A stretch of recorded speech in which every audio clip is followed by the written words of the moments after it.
So next up, it's talking about the global scope. This is partially why I was a little bit confused with this keyword earlier and why it didn't work the way I expected. Because say you're in here, this is actually something. It's actually the window object. They're the same thing, okay?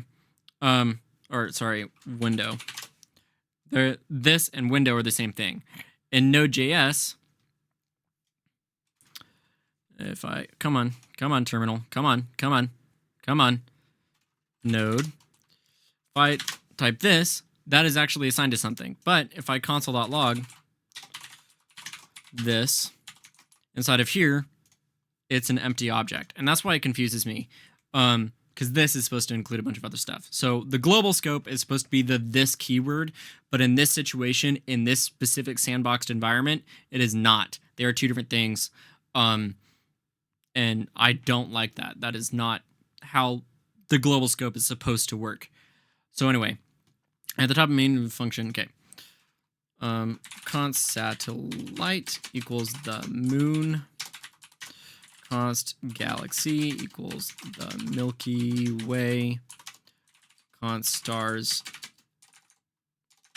equals North Star. All right, run.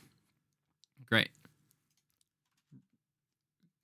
Write a function, call my sky, const call my night sky equals an arrow function. And actually, I'm not going to do arrow function this time because I want you to practice using function keyword. Function call my night sky. Return night sky plus satellite. Okay, I'm actually just going to copy this. Boink. Boink. Okay. Run that. And great. Beneath call my night sky, use console.log.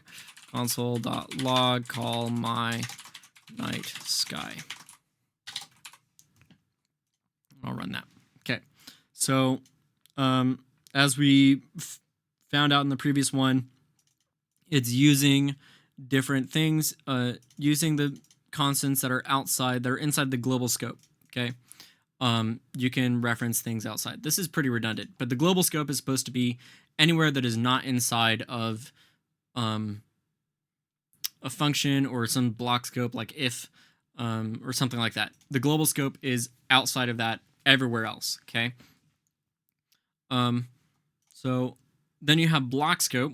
Understanding block scope is inside of a function, inside of an if statement, inside of a for loop, while loop, etc. So the next concept was block scope. You can also have named scopes, which is kind of cool. So we wanted to find a function called log sky color. Const log sky. Oh wait. Function log visible. I have spelled that wrong. Visible light waves. Okay. Run. Within that, using const variable light waves. Const light waves equals moonlight. Beneath light waves variable, add a console.log. Console.log light waves. So, question, is this going to work? We declare const light waves inside of this scope, and we're trying to access it outside of that scope. This is a red flag because you're trying to access something that is not in the scope. So if I run this, it'll actually fail because light waves is not defined.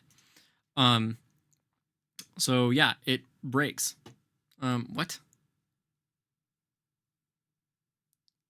Add a console.log that will log the value of light waves when the function runs. So this is why it's confusing.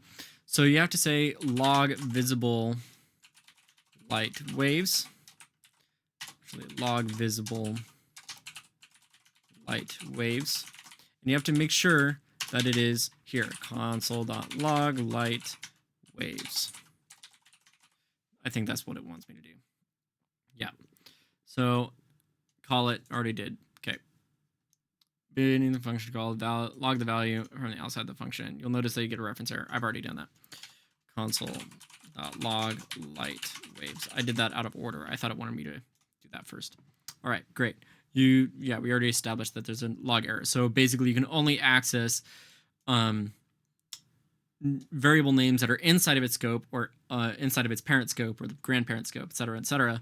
And you, as we established in the first video, you cannot, if you rename it or if you assign a variable in a child scope, you cannot access it in any of the, you cannot access the parent scopes if it's the same variable name. So if I say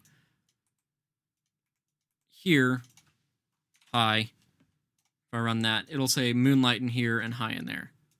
Okay, because I have redeclared it in here, but I didn't reassign it. All right.